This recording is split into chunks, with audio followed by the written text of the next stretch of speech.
Yes, ninth class. Good morning to all. We are taking this meeting after a long duration.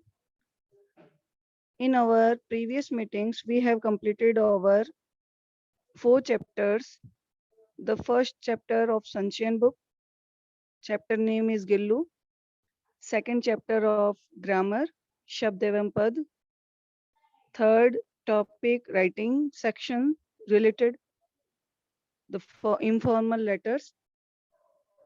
And fourth, you have got the recorded class of chapter 1 in poetry section Redas. In our this chapter, we have to do concentration on a story written by Yashpal. और यशपाल हिंदी के कैसे साहित्यकार हैं, यानी उन्होंने ऐसा एक literature work किया है, साहित्य कार्य किया है, जिसमें इन्होंने मानव मन अर्थात मनोविश्लेषण से संबंधित कई कहानियों को उपस्थित किया है। मनोविश्लेषण से संबंधित कहानियां यानी मानव मन के अंदर कई विचार जो है द्वंद्व के रूप में होते हैं, यानी कुछ तो सकारात्मक विचार आते हैं और कुछ नकारात्मक। नकारात्मक विचार जो मनुष्य को कुछ कार्यों को करने से रोकने की कोशिश करते हैं और सकारात्मक विचार जो मनुष्य को उन कार्यों को करने की अनुमति देते हैं। तो ऐसी ही एक कहानी हमारे इस पाठ में शामिल की गई है, जिसका टाइटल दिया गया है दुख का अधिकार।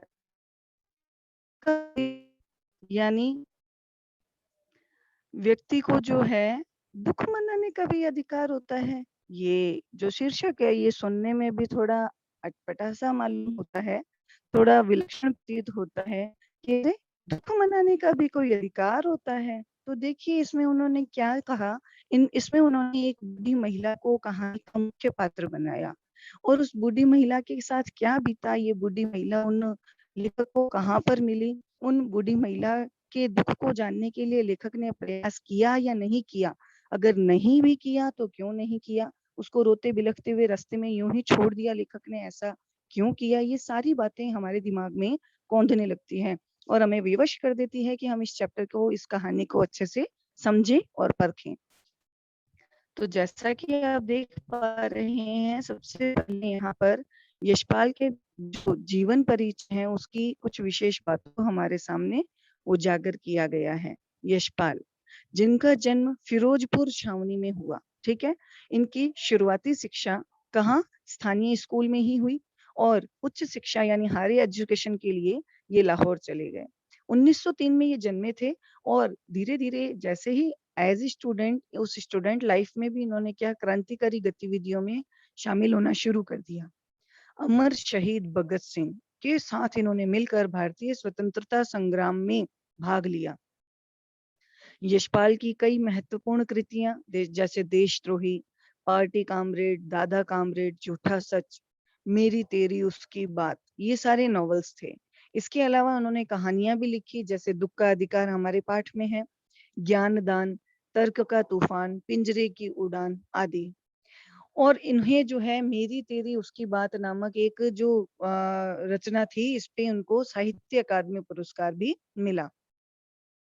यशपाल की कहानियों में कथा रस सर्वत्र मिलता है, यानी वर्ग संघर्ष, मनोविश्लेषण। वर्ग संघर्ष यानी ऊंच और नीच, उच्च वर्ग और निम्न वर्ग, ये दो वर्ग बन जाते हैं हमारे समाज के अंदर, उनमें कहीं ना कहीं आपस में संघर्ष चलता रहता है, तालमेल नहीं रहता है।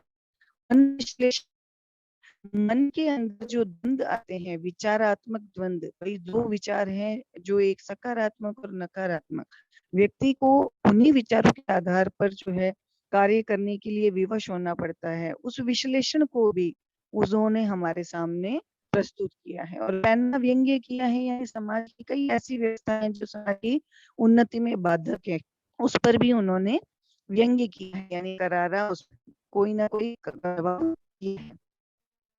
ये मानते हैं कि किसी भी समाज को आगे बढ़ाने का एक ही रास्ता है, वो क्या, कि वहां पर सामाजिक समानता आनी चाहिए, इसके अलावा आर्थिक समानता भी आनी चाहिए, यानी सोशल तौर पे हर कोई व्यक्ति इक्वल हो, सोशली इक्वलिटी होनी चाहिए और साथ में फाइनेंशियली भी वो सभी होनी चाहिए।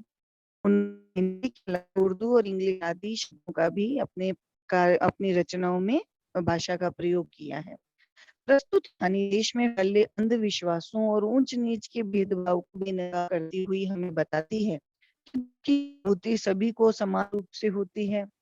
कहानी धनी लोगों की अमानवीयता और गरीबों की मजबूरी को भी हमारे सामने उजागर करती है। यानी धनी लोग जो है वो कैसे हैं, पैसे तो उनके पास खूब है, लेकिन मनुष्यता का गुण नहीं है। ये मानव होने के नाते दूसरे मानव की मदद वो नहीं करना चाहते।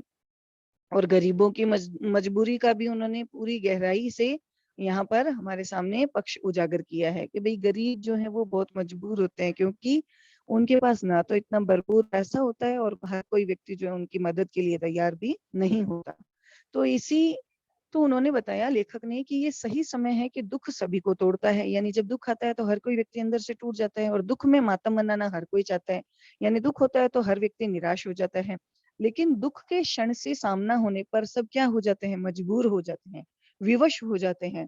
तो कई लोग ऐसे भी हैं, इतने अभागे और दुर्भाग्यशाली हैं कि जिन्हें न तो दुख मनाने का अधिकार है और न ही उन्होंने दुख मनाने के लिए उनके पास समय है। देखिए, सबसे पहले उन्होंने दुख का अधिकार, उन्होंने बताया कि व्यक्ति का जो कोड ड्रेसअप है, ड्रेसिंग सेंस है, वो भी यानी पोशाक जो है, जो व्यक्ति का परिधान है, वो भी समाज के अंदर लोगों को अलग अलग हिस्सों में बांट देती है। जो हायर क्वालिटी या गुणवत्ता वाले कपड़े पहनते हैं उनका स्टेटस जो है वो हाई होता है, यानी सामाजिक स्तर होता है। और कई ऐसे व्यक्ति भी हैं जो साधारण तरह के कपड़े पहनते हैं और साधारण तरह के कपड़े पहनने की वजह से हम उनका आकलन कर लेते हैं कि उनका सामाजिक जो स्तर है, यानी सोशल जो वहां पर उनका जो स्तर है वो कैसा है, थोड़ा मध्यम वर्ग का है या निम्न वर्ग का है। तो लेखक हमें बताता है कि वास्तव में पोशाक जो है लोगों को अलग अलग हिस्सों में बांट देती है।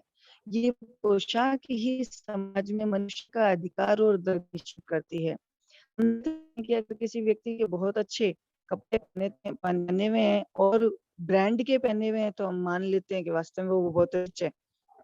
और जिस व्यक्ति ने बहुत ही सिंपल सोबर कपड़े पहन रखे हैं तो हम उसको क्या मानते हैं, हम सोचते हैं कि वास्तव वो क्या है, तो क्लास का है या लोअर क्लास का है। ठीक है, तो लेखक हमें बताता है कि ये जो पोशाक है वो बंद दरवाजे खोलती है, यानी आपको देख करके लोग आपसे बात करने के लिए उत्साहित होंगे आपके कपड़े देख करके, है ना। और कई बार ऐसा भी होता है कि आपके कपड़े अगर ऐसे हैं जिस लोग जो है आपसे बात करने में अपना उत्साह नहीं दिखाते हैं, वो जो है आपसे बात करने में अपनी रुचि नहीं रखते, यानी आपके लिए कई दरवाजे क्या कर देती है, बंद भी कर देती है ये पोशाक। ठीक है ना। तो यहाँ पर जो है ये पोशाक जो है बंधन और अड़चन बन जाती है। बंधन और अड़चन बन जाना यानी ये जो लेखक है ये कहते हैं कि मैं एक बारी एक रास्ते से गुजर रहा था, रास्ते से गुजरते हुए देखिए यहाँ पे एक चित्र दिया गया है, उसमें अपने आप पता चल रहा है। लेखक कहता है मैं बड़े सूट बूट में एक रास्ते से गुजर रहा था, मार्केट में से जहां से निकल रहा था, मैंने फुटपाथ पर एक बूढ़ी महिला को देखा। वो बूढ़ी महिला क्या कर रही थी, सिसक सिसक कर रो रही थी। और जब बोल रही थी तो क्या मन किया कि उसके पास जाकर उसके दुख का कारण जानूं, ये पता लगाऊं कि वास्तव में वो क्यों रो रही है। फिर उन्होंने खुद आगे जाने की हिम्मत नहीं की, उनको लगा कि आसपास के लोग बेहतर रहेगा। तो उन्होंने आसपास के लोगों से जानकारी लेने की कोशिश की, तो उनको लगा कि आसपास के लोग तो खुद उस बूढ़ी महिला के ऊपर टोंट कस रहे हैं, व्यंग्य कर रहे हैं, उस महिला के दुख को दुखी हो रहे, बल्कि उसके दुख को देख करके उस दुख को और बढ़ाने का प्रयास कर रहे हैं। अब क्या कर रही हैं, तो उन्होंने देखा कि एक जो दुकानदार है लाला जी, उन्होंने कहा कि अरे ये तो कोरी नौटंकी कर रहे हैं, ये तो पैसा कमाने का जरिया है, इनके लिए धर्म ईमान कोई नहीं है, रोजी रोटी सब ये झूठ ही है, झूठ के बल पर ये पैसा कमाते हैं। लेखक सुनता रह गया। दूसरे व्यक्ति ने अपने कान खुजलाते हुए दिया सिलाई से यानी एक तिली से अपना कान खुजलाते हुए भी कहना शुरू किया कि इनके ये लोग बहुत बेहया होते हैं, यानी बेशर्म होते हैं। और इस तरह से आसपास लोग बात को सुन लेकर लगा कि अरे जब ये लोग उस बूढ़ी महिला को रोते हुए देखकर उसके प्रति बल्कि उसके लिए टोंट कस रहे हैं, तो अगर मैं इसके पास उसके दुख के कारण को जानने के लिए पहुंचूंगा तो ये लोग मुझे भी अपना शिकार बनाएंगे, यानी मेरे ऊपर भी तरह के एंगे कसेंगे। तो लेखक जो है अपनी अच्छी खासी पोशाक पहनने के बावजूद उस बूढ़ी महिला के रोने का कारण जानने के लिए आगे नहीं बढ़ पाया। फिर उसका जो है अंदर से मन बहुत यूं उतावला हो रहा था कि भाई मैं इसका कारण तो जानना चाहता हूँ, ये रो क्यों रही है। तो किसी व्यक्ति से पता चला, आसपास में जो भीड़ इकट्ठी हो रखी थी उसमें से किसी व्यक्ति से पता चला कि इस महिला का एक बेटा था, जवान बेटा था। और जवान बेटा ही इस घर का पूरा गुजारा यानी भरण पोषण किया करता था। लेकिन उस बेटे की क्या हो गई, मृत्यु हो गई। और मृत्यु कैसे हुई कि एक छोटी सी जमीन का एक हिस्सा था जिस पर ये लोग हरी भरी तरकारियां या सब्जियां उगाया करते थे। वहां आपको पता है कि जब भी कोई खेत या कोई इतना लैंड होता है या खेती की जाती है या उगाया जाता है, तो उसके चारों तरफ हम क्या करते हैं, बाउंड्री बना देते हैं। मिट्टी की बनी हुई बाउंड्री को हिंदी में मेड़ कहते हैं, चार दीवारी, चार दीवारी। उस मेड़ पर क्या, अब आपको पता है पौधों को सींचने के लिए पानी का छिड़काव किया जाता है तो जमीन में तरावट रहती है। एक बारी क्या हुआ, सुबह यानी प्रातःकाल भोर के समय, अर्ली मॉर्निंग वाले टाइम, वो जो बेटा है वो कुछ सब्जियों को वहां से तोड़ने के लिए गया। तो मेड़ पर जैसे ही पैर रखा, यानी उस चार दीवारी पर जैसे ही पैर रखा, वहां पर क्या, एक सांप जो उस तरावट में था, उस व्यक्ति का पैर जो है उस सांप पर गिरा। और सांप पर गिरने की वजह से उस सांप ने क्या, उस व्यक्ति को डस लिया। जैसे ही उसको डसा, उसका पूरा शरीर काले रंग का हो गया। और काले रंग का हो गया इसका मतलब वो जो जहर था सांप का वो उसकी पूरी बॉडी में अपना प्रभाव डालने लगा। अब जैसे ही माँ को पता चला, माँ ने, अब आपको पता है गाँवों में जहाँ बैकवर्ड एरिया है, जहाँ बहुत पिछड़न होता है, वहां पर मेडिकल सुविधाएं भी नहीं मिल पाती। तो वो लोग किससे काम चलाते हैं, तांत्रिक, ओझा, या जो ये जो झाड़ा डाल वाले हैं इनको बुलाते हैं। तो माँ बेचारी एक तांत्रिक या ओझा को बुला कर लाई। वो सारा झाड़ू लेकर आया, उन झाड़ुओं को उसके सिर पर, यानी जिस व्यक्ति को जिस बुढ़िया के बेटे को सांप ने काटा था उस बेटे के ऊपर झाड़ फूंक करने लगा। अब इतने से झाड़ फूंक में भी उसने क्या किया, वहां पर चढ़ावा चढ़ने के चक्कर में घर से सारा सामान जो है वो बटोर लिया। सारा सामान भी वो तांत्रिक ले गया, लेकिन उस बेटे की जान नहीं बच पाई और वो बेटा मर गया। वो बेटा मरा तो उस बेटे की जो पत्नी थी, यानी उस बुढ़ी महिला की पुत्र वधू, यानी बेटे की जो बहू थी, उसको बुखार आया। उसके जो बच्चे थे वो भूख से बिलबिला रहे थे। बिलबिलाते हुए बच्चों को तो खाने के लिए कुछ सब्जियां जैसे खरबूजे वगैरह दे दिए, लेकिन बुखार में तपती हुई उस महिला के लिए क्या किया जाए।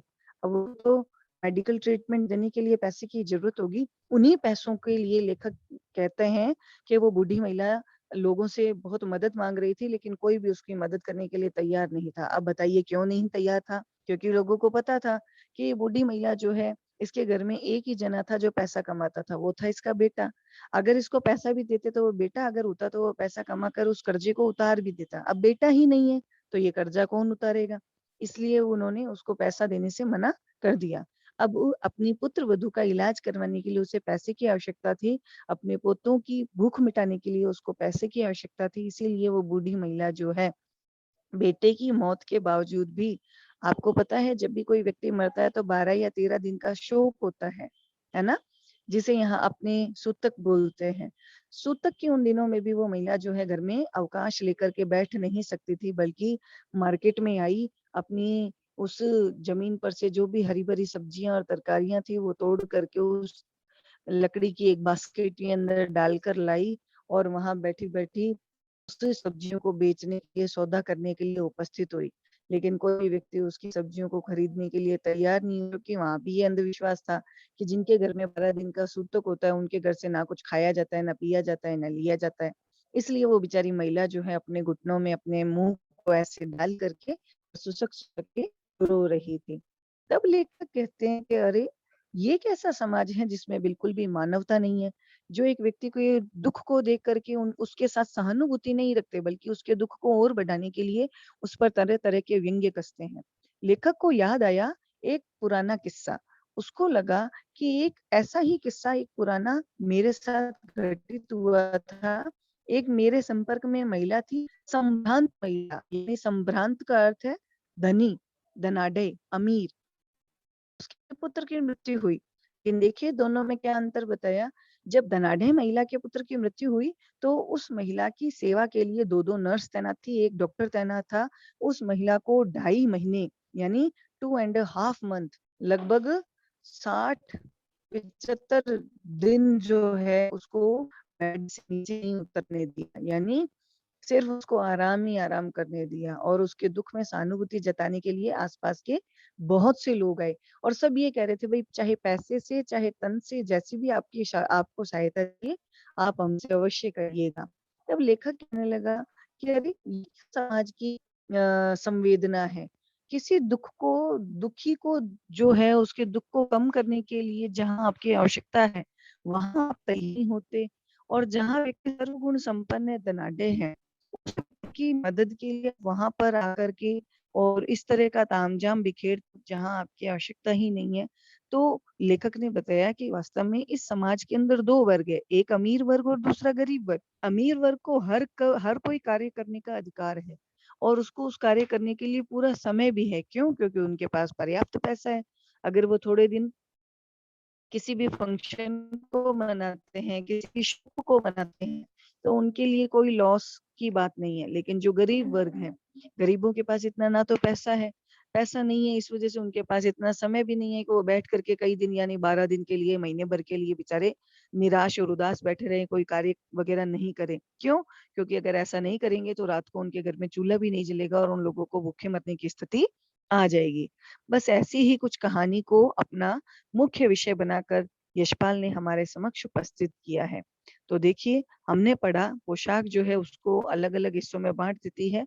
अब लेखक ने क्या देखा, ध्यान दीजिएगा कि बाज़ार में फुटपाथ पर कुछ खरबूजे डलिया में और कुछ ज़मीन पर बिक्री के लिए रखे जान पड़ते थे।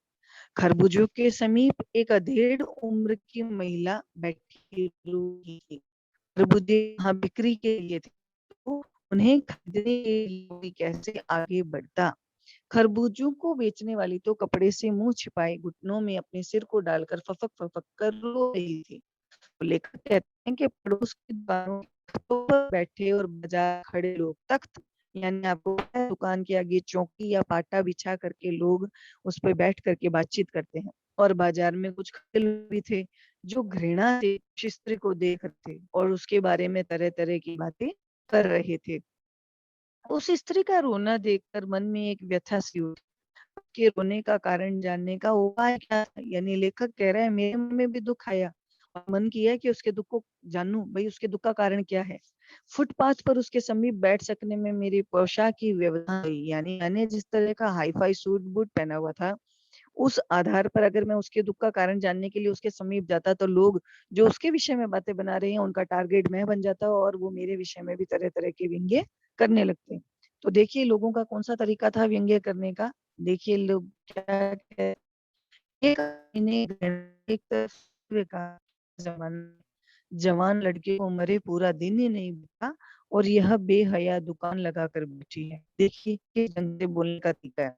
दूसरे व्यक्ति ने अपनी दाढ़ी खुलते हुए कहा, क्या कहते हैं देखो, अरे जैसी नियत होती है अल्लाह भी वैसी ही बरकत करता है। यानी जैसी आप सोच रखते हो, आपको ईश्वर वैसा ही परिणाम देता है। सामने के फुटपाथ पर यह सिलाई की तेजी से कान बजाते हुए कहा, अरे इन लोगों का क्या है? ये कमीने लोग रोटी के टुकड़े पर जान देते हैं, इनके लिए तो बेटा-बेटी, हस्बैंड-वाइफ, धर्म-ईमान सब का टुकड़ा है। जो उनकी दुकान पर बैठे लाला जी ने कहा, "अरे भाई, के ये का कोई मतलब नहीं है, पर दूसरे के धर्म-ईमान का तो ख़याल करो। ये मदद है और ये यहाँ सड़क पर बाज़ार में खरबूजे बेचने के लिए गई है। हज़ार आदमी आते-जाते हैं। क्या कोई जानता है कि इसके घर में सोता है कि इसकी खरबूज खा ले तो धर्म ईमान कैसे रहेगा? इतना पूर्ण बातें यहाँ पर टोंट मारकर उस बुढ़िया को सुनाई जा रही है। पास-पड़ोस की दुकानों से पूछकर जाने की कोशिश की, तो लेखक को पता चला कि उसके 23 बरस का जवान लड़का ठीक है, घर में उसकी बहू होती भी हैं। लड़का शहर के पास 1 बीघा ज़मीन के अंदर कचहरी करता है, हरी-भरी तरकारियाँ। वो उगा के पूरे परिवार का गुज़ारा चलाता है। क्योंकि डलिया बाज़ार में पहुँचाकर कभी लड़का स्वयं सौदे के पास बैठता है, कभी अपनी माँ को बैठाता है। तो हुआ क्या उस लड़के के साथ? वह लड़का परसों सुबह मुँह अंधेरे बेला पके हुए खरबूजे चुन रहा था और गीली मेड़ की तरावट में विश्राम कर रहा था। अ, खरबूजे चुन रहा था, उसी जगह गीली मेड़ की तरावट में क्या था? विश्राम कर रहा था एक साँप। उस साँप पर लड़के का पैर पड़ गया। साँप ने उस लड़के को डस लिया। अब लड़के की बुढ़िया माँ बावली होकर ओझा को बुलाने के लिए गई। झाड़ना-फूँकना हुआ, नाग देवता की पूजा हुई। पूजा के लिए दान दक्षिणा कहाँ से आए? घर में जो कुछ भी आटा और अनाज था वो दान दक्षिणा में चला गया। माँ, बहू और बच्चे भगवाना से लिपट-लिपट कर रोने लगे, यानी भगवाना की क्या हो गई? मृत्यु हो गई। बूढ़ी महिला के उस 23 वर्ष के जवान बेटे का नाम भगवाना था और उसकी मौत हो गई। पर भगवाना जो एक दफे ऐसा चुप हुआ कि दोबारा बोला ही नहीं। सर्प के विष से उसका सारा बदन क्या हो गया? काला पड़ गया। जिंदा आदमी तो नंगा भी रह सकता है, परंतु मुर्दों को तो कैसे नंगा विदा किया जाए? यानी अब उसकी लाश को विदा करने के लिए कफन और साथ में अर्थी कुछ ना कुछ तो क्रियाक्रम के साधन चाहिए ना। तो उसके लिए तो बजाज की दुकान से नया कपड़ा लाना पड़ा, चाहे उसके लिए माँ के हाथों के छन्नी कंकना का अर्थ है चूड़ी कंगन आदि भी क्या बिक जाए। वहां पर लोग चल गया। घर में जो कुछ भी चुन्नी भूसी थी सब में चली गई। पिता तो यानी उस लड़की जो भगवाना है उसके उनका बाप तो पहले ही नहीं रहा। तो वो जो भगवाना के बच्चे थे वो जो है सुबह उठते ही भूख से उन्होंने खाने के लिए भूजे दिए, लेकिन बहू को क्या देती? क्योंकि बहू का बदन तभी तरह कर रहा था। बेटे के बिना बुढ़िया की जितनी भी दूनी चवन्नी थी, वो भी उनको कौन उधार देता? क्योंकि लोगों को पता था कि इसके इनकम का एक ही साधन था, वो था इसका पुत्र। अगर वो मर गया, तो इसके जो दिया गया उधार है उसको चुकाने वाला कोई नहीं है, इसलिए लोगों ने उसकी किसी तरह की सहायता नहीं की। बुढ़िया बेचारी रोते-रोते आँखें पोंछते-पोंछते भगवाना के बटोरे हुए खरबूजे डलिया में डालकर बाजार की ओर चली गई। और चारा भी क्या था? बुढ़िया खरबूजे बेचने का साहस करके आई थी, परंतु सिर पर चादर लपेटे सिर को घुटने पर टिकाए हुए फफक-फफक कर क्या रही थी? रो रही थी। कल जिसका बेटा चल बसा, आज वह बाजार में सौदा बेचने आई है। सौदा बेचने आई है यानी व्यापार करने आई है। और हाय रे पत्थर दिल, देखो लोगों के दिल जो है कितने पत्थर बने हुए हैं, यानी लोगों के मन में उस बुढ़िया के दुख के प्रति बिल्कुल भी सहानुभूति नहीं है। उस पुत्र वियोगिनी के दुख का अंदाजा लगाने के लिए पिछले साल अपने पड़ोस में पुत्र की मृत्यु से दुखी माता की बात लेखक सोचने लगा। लेखक क्या सोचता है देखो, वह संभ्रांत महिला पुत्र की मृत्यु के बाद 2.5 मास तक अपने पलंग से भी नहीं उठी। उसने 15-15 मिनट बाद पुत्र से वियोग यानी दूर हो जाना। पुत्र से वियोग होने का जो दुःख था उसकी वजह से उसको मूर्छा आ जाती थी। मूर्छा का अर्थ है बेहोशी।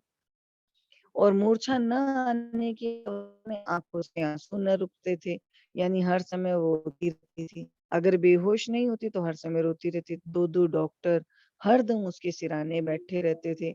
हरदम सिर पर बर्फ रखी जाती थी। शहर भर के लोगों के मन जो है उस पुत्र शोक से द्रवित माँ को देख कर के भी द्रवित हो उठे, यानी वो भी उसके प्रति दुःख करने लगे।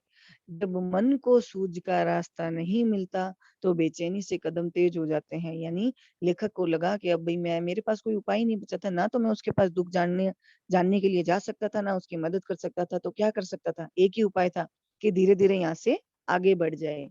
इसलिए लेखक कह रहे हैं मन को कोई रास्ता नहीं मिला तो बेचैनी से मेरे कदम तेज हो गए। उसके हालात में नाक ऊपर उठाए राह चलतों से ठोकर खाता हुआ मैं आगे चलता जा रहा था और सोच रहा था। क्या सोच रहा था? कि शोक करने और गम बनाने के लिए भी सहूलियत चाहिए और दुखी होने का भी क्या है? एक अधिकार होता है।